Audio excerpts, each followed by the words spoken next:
بسم اللہ الرحمن الرحیم۔ میں ہوں جاوید اقبال ہنجرا اور آپ دیکھ رہے ہیں نیوز لائن ڈیجیٹل۔ ناظرین، آج ہم بات کریں گے ماحولیاتی آلودگی کے حوالے سے۔ ماحولیاتی آلودگی بہت زیادہ ہو گئی ہے پوری دنیا میں۔ جو ایئر ہے، ہماری جو ہوا ہے وہ گدلی ہو گئی ہے، کیونکہ انڈسٹری بہت زیادہ ہو گئی ہیں، فیکٹری بہت زیادہ ہو گئی ہیں، جن کی وجہ سے گرد غبار اور سموگ جیسے معاملات آ رہے ہیں۔ اس میں جو ابھی سموگ کا سلسلہ چل رہا ہے، یہ فیکٹریاں، فصلوں کی باقیات جلائی جاتی ہے اس حوالے سے، اور یہ جو شہروں کے قریب فیکٹریاں بٹھے ہیں ان کی وجہ سے بھی یہ سموگ کا سلسلہ، یہ تقریباً نومبر اور دسمبر میں یہ سلسلہ چلتا ہے اور یہ انتہائی شدت اختیار کرتا جا رہا ہے دن بہ اسی پہ ہمارے جو prime minister of Pakistan Imran Khan صاحب بلکہ انٹرنیشنل لیول پہ بھی وہ بات کرتے ہیں کہ ماحولیاتی آلودگی کے حوالے سے اس کو کنٹرول کیا جائے، ورنہ یہ نہ ہو کہ آئندہ جو ہماری آنے والی نسلیں وہ گندی فضا میں سانس لیں۔ ابھی بھی اگر ہم اپنے شہروں کی بات کریں تو یہاں بھی وہی صورتحال پیدا ہوتی جا رہی ہے۔ اب فضا ہماری جو ہے وہ بالکل گدلی ہو چکی ہے، اس میں سانس لینا بھی انتہائی دشوار ہوتا ہے، اور اس کے ساتھ ساتھ گلے کی بیماریاں، نزلہ زکام، یہ بیماریاں بھی اس کی وجہ سے، ڈسٹ کی وجہ سے، سموگ کی وجہ سے، آنکھوں کا درد کرنا، یہ ساری بیماریاں بھی یہ ساتھ ہوتی جا رہی ہیں۔ تو خدارہ جن لوگوں کی فیکٹریاں یا بٹھے ہیں یا جو دھواں چھوڑتے ہیں، جنہوں نے وہ سسٹم نہیں لگایا وہ اس کو دھواں کو کنٹرول کرنے کے لیے، تو یہ کوئی مہینہ، 1.5 مہینہ یا 2 مہینے جو بھی گورنمنٹ پلان دیتی ہے اس کے مطابق اگر وہ رک جائیں، اس سے ہمارے بہت سارے لوگوں کا فائدہ ہو سکتا ہے۔ چھوٹے چھوٹے بچے ہیں وہ بھی اسی فضا میں سانس لیتے ہیں، ہماری خواتین ہیں وہ بھی اسی فضا میں سانس لیتی ہیں، بڑے ہیں وہ بھی اسی فضا میں سانس لیتے ہیں۔ اگر آپ کے بٹھے چل رہے ہیں، وہاں سے دھواں نکل رہا ہے، یا آپ کسان ہیں اور کسان ہوتے ہوئے آپ فصلوں کی باقیات جلا رہے ہیں، تو وہ دھواں آپ کے بچوں کو بھی تو متاثر کرتا ہوگا۔ یہ تو نہیں کہ آپ کے بچے اس دھوئیں سے، اس سموگ سے، اس گرد سے بچ سکتے ہیں، یہ ممکن نہیں ہے۔ آپ کے بچے بھی اس سے متاثر ہوں گے، اس سے لنگس کی بیماریاں، گلے کی بیماریاں، نزلہ زکام، یہ ساری چیزیں اس سے ہو رہی ہیں۔ تو خدارہ کوئی بھی لوگ جو یہ سارا سسٹم کر رہے ہیں، جو کسان ہیں وہ باقیات اگر جلا رہے ہیں،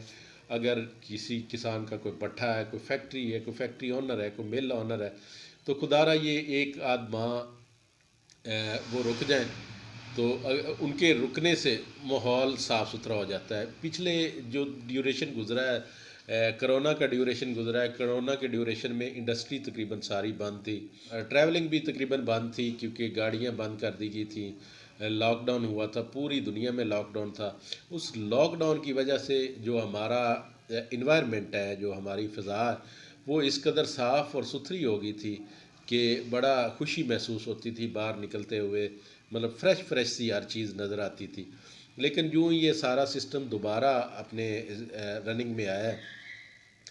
تو دوبارہ رننگ میں آتے ہی وہی پھر سموگ کا سلسلہ، وہی ڈسٹ کا سلسلہ، وہی دھواں، وہی گرد و غبار، وہ ہماری جو ہماری ایئر ہے اس کو خراب کرتی جا رہی ہے، جس کی وجہ سے بہت سارے مسائل آ رہے ہیں۔ تو خدارہ اگر ذمہ دار ہیں تو ہم کم از کم جو اپنی زمین کی جو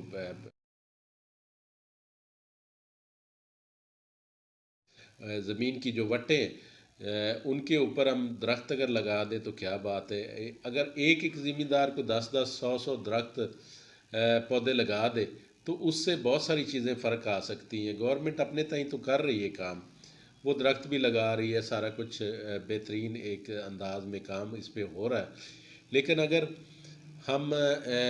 بینگ اے شہری خود بھی اپنے طور پہ بھی کوئی تھوڑا سا اگر اس سائڈ پہ ہم توجہ دے دیں تو کم از کم ایک شخص اگر 10 درخت بھی لگائے تو ہماری آبادی جو تقریباً 22 سے 23 کروڑ کی آبادی ہے، تو اس میں سے تقریباً اگر 20 کروڑ لوگ بھی درخت لگائیں تو 10 10 درخت لگائیں تو کہاں سے کہاں بات چلی جاتی ہے، ہمارا یہ ایئر کا ماحول یا ہمارا سارا سسٹم صاف ستھرا ہو سکتا ہے۔ تو خدارہ فیکٹری اونر جن کی یہ فیکٹریاں چل رہی ہیں، دھواں چھوڑ رہی ہیں، پٹھے ہیں وہ دھواں چھوڑ رہے ہیں، اور کسان، ہمارے کسان بھائی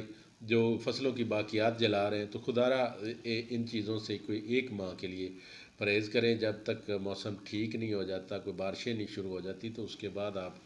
یہ اپنا پروسیجر کر سکتے ہیں، کیونکہ ڈیفینیٹلی اس کے بغیر گزارا بھی نہیں، آپ روک بھی نہیں سکتے سارے سسٹم کو۔ ان چیزوں سے تھوڑا سا اوائڈ کریں، کیونکہ اس سے